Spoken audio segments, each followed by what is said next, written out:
लेकिन बहुत कुछ खरीद सकता है। पैसा वह चीज है जो हमारे जीवन को आसान बना सकता है, लेकिन अगर हम इसे सही तरीके से नहीं समझते तो यह हमें गलत रास्ते पर भी ले जा सकता है। आज की यह कहानी आपको 5 ऐसी दुर्लभ और महत्वपूर्ण बातें बताएगी जो अगर आपने अपने जीवन में उतार ली तो आप कभी गरीब नहीं रहेंगे। ये 5 बातें आपके मन को शांति देंगी, आपकी बुद्धि को तेज करेंगी और आपके जीवन को समृद्धि की ओर ले जाएंगी। यह कहानी एक वृद्ध पक्षी और एक तोते की है जो एक जंगल में एक वृक्ष पर रहते थे। वृद्ध पक्षी ज्ञान का भंडार थी और तोता उसका प्रिय मित्र था। जब भी तोते का मन उदास होता वह वृद्ध पक्षी से कहता, मुझे कोई ऐसी कहानी सुनाओ जो मेरे मन को शांति दे और मुझे कुछ नया सिखाए, ऐसी कहानी जो दुनिया के लोगों को भी प्रेरित करे। वृद्ध पक्षी मुस्कुराती और कहती, तोता, आज मैं तुम्हें ऐसी कहानी सुनाती हूँ जो गरीबी के अभिशाप को मिटा देगी और लोगों को धनवान बनाएगी। ध्यान से सुनो और इन बातों को अपने जीवन में उतारो।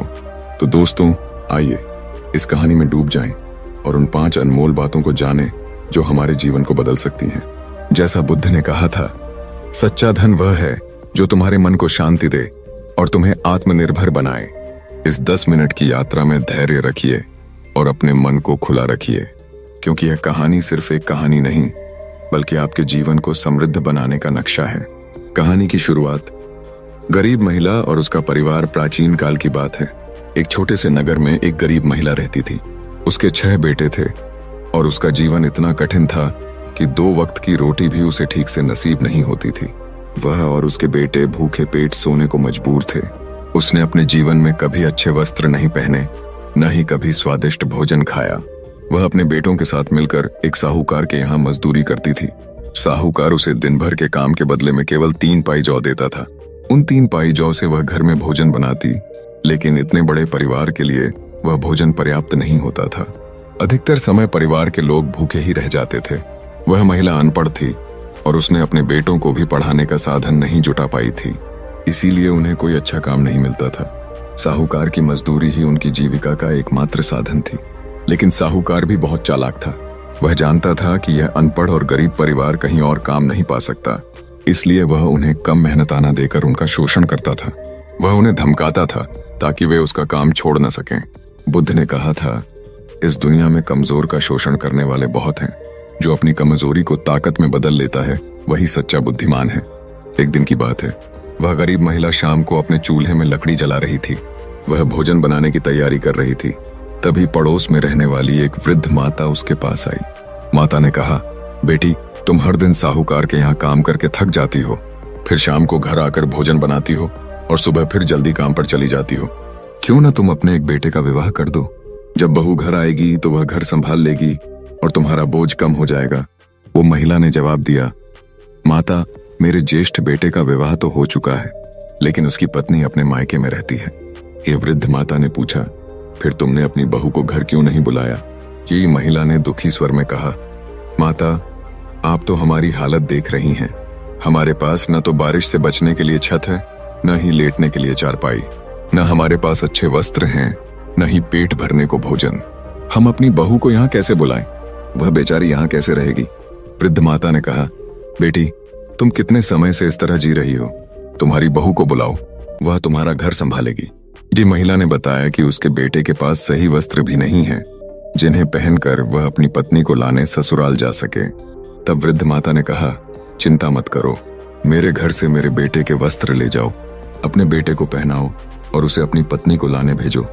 वृद्ध माता ने अपने बेटे के वस्त्र लाकर उस गरीब महिला को दे दिए। महिला ने अपने ज्येष्ठ बेटे को बुलाया और कहा, बेटा, इन वस्त्रों को पहनकर अपनी ससुराल जाओ और अपनी पत्नी को घर लाओ। और बेटा उन वस्त्रों को पहनकर अपनी ससुराल गया। वहां ससुराल वालों ने उसका खूब स्वागत किया। 2 दिन बाद वह अपनी पत्नी को लेकर घर की ओर चल पड़ा। लेकिन जब वह अपने गांव के नजदीक पहुंचा तो उसे अपने घर की दयनीय हालत की याद आई। टूटी चारपाई, टपकती छत और खाली रसोई। उसे लगा कि अगर वह अपनी पत्नी को इस हालत में घर ले गया तो उसे शर्मिंदगी उठानी पड़ेगी। उसने सोचा, क्यों ना मैं अपनी पत्नी को वृद्ध माता के घर ठहरा दूं। दीदी उसने अपनी पत्नी को वृद्ध माता के घर छोड़ दिया और खुद अपने घर लौट आया।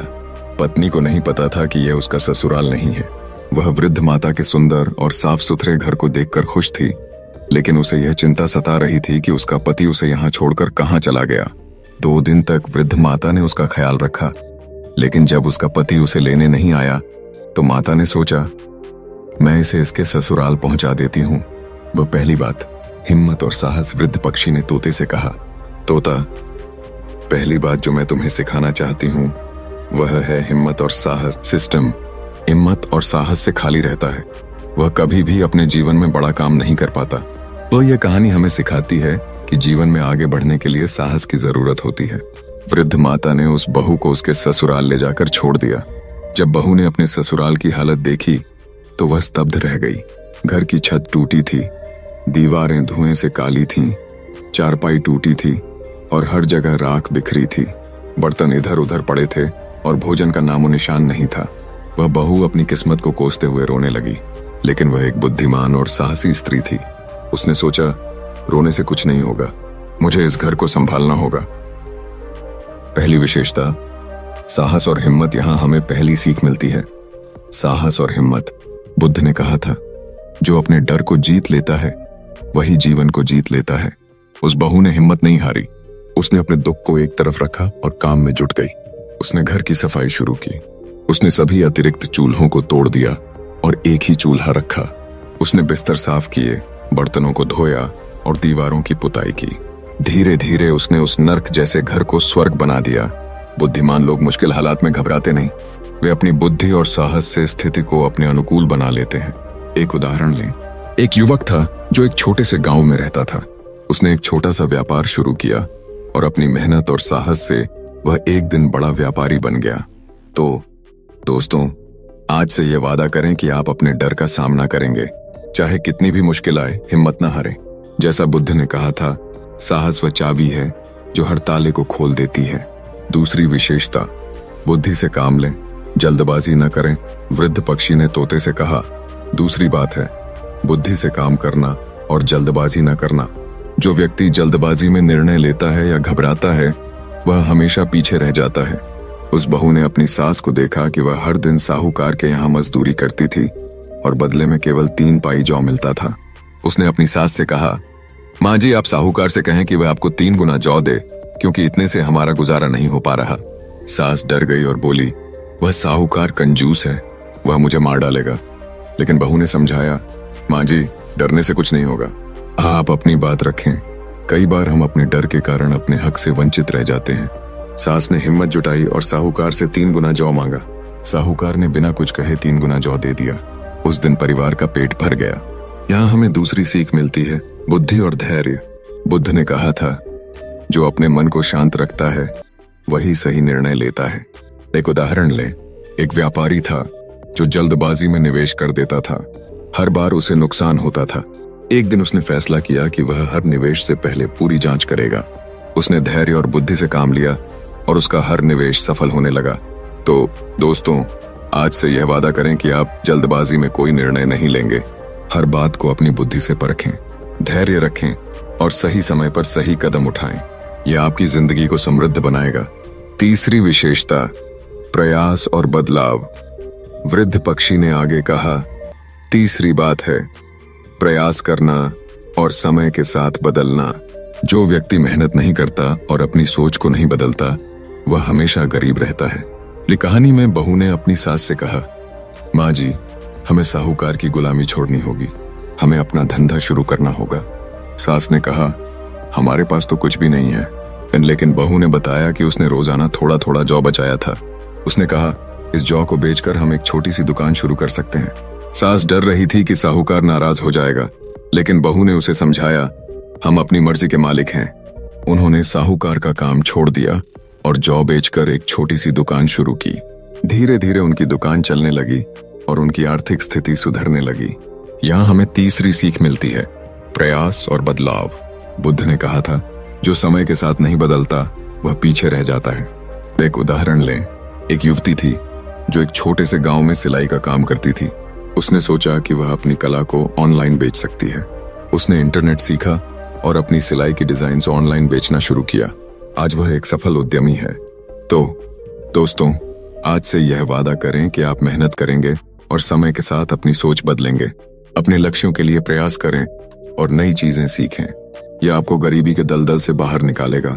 कहानी का विकास। एक नया विचार कहानी में बहू ने अपनी सास से एक और सलाह दी। उसने कहा, माँ जी, जब भी आप दुकान से घर लौटें तो कुछ न कुछ साथ लाएं। अगर कुछ न मिले तो रास्ते में जो भी मिले उसे उठा लाएं। इससे घर में समृद्धि आएगी। सास ने इस सलाह को मान लिया। वह हर दिन कुछ न कुछ लाने लगी। एक दिन उसे रास्ते में एक मरा हुआ सांप मिला। उसने उसे उठा लिया और घर ले आई। बहू ने जब यह देखा तो वह हैरान रह गई। उसने कहा, माँ जी, यह क्या ले आए?